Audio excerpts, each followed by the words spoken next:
Next, we have my friend Joe Pessalono. Thank you. Good afternoon. I would first like to thank the members of the Assembly for giving me an opportunity to speak on A909, the Adoptees' Right Bill, which would allow adult adopted persons born in New York State access to their original birth certificate, and in that, giving them access to their truth. My name is Joe Pessalono, and I reside in Staten Island. I'm a retired paramedic and the father of two children, Christopher, 18, and Samantha, 15. I was born Christopher Anthony on August 17, 1961, at Misericordia Hospital, Bronx, New York. At 6 days old, I was placed in foster care by the Catholic Home Bureau. I was in either Nassau or Suffolk County for about 7 months, at which time I was transferred to the Catholic Home Bureau in New York City and given to a couple taken to Staten Island on March 29, 1962. Though I was Christopher, which my son Christopher is named after me, my name was changed to Joseph Edward, and on June 28, 1963, my adoption was official. By the stroke of the judge's pen, Joseph was official, and Christopher Anthony was no more. Or was he? On my 21st birthday, my parents gave me my adoption decree. On that decree was my original name, including my original last name. So much for the confidentiality that the judges were speaking about earlier. Excuse me. 7 years later, I decided to take that information and begin to look for my birth mother, or as I say, my first mother. My employment as a paramedic at St. Vincent's Hospital, Greenwich Village, New York, began in 1985. By January of 1990, I began my search for my mother.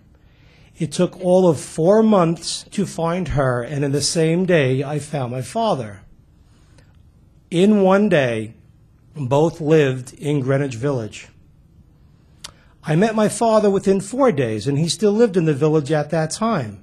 As a matter of fact, in the 5 years when I was at St. Vincent's, our paths have crossed many times. He used to work in a delicatessen where I used to get my coffee in the morning. He served me my coffee. I also passed a cousin on the street and had no idea that we were related.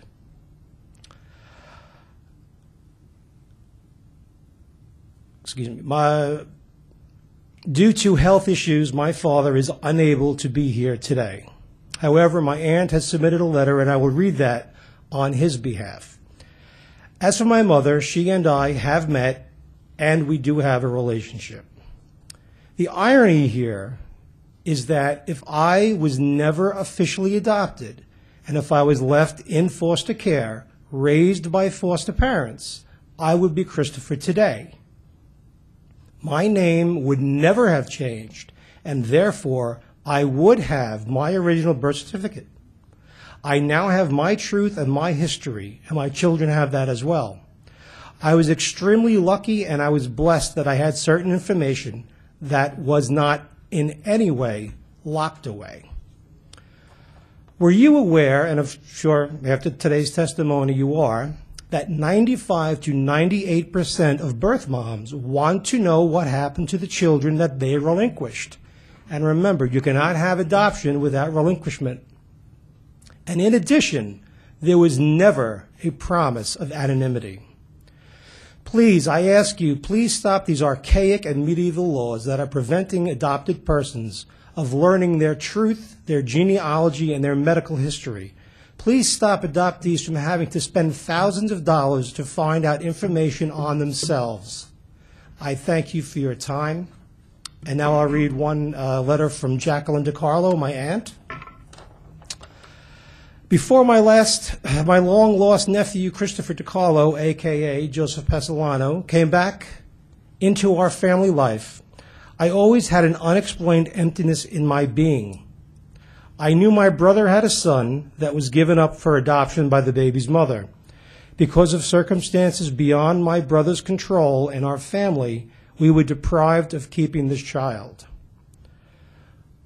When I learned that my nephew Joseph had found his father, I was somewhat comparable to the feeling of giving birth to my daughter. My brother Theodore, who now has dementia, said to me countless number of times that he thought of his son in so many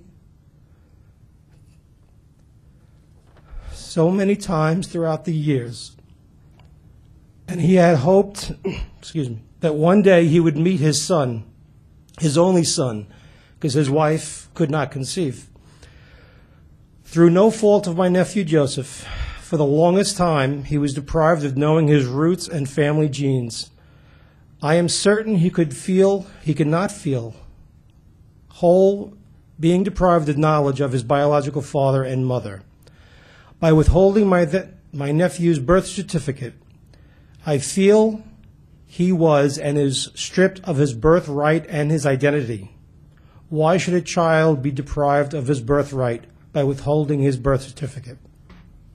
It must be such an empty feeling, not knowing who your biological mother and father are. Thank you. Thank you very much, Joe.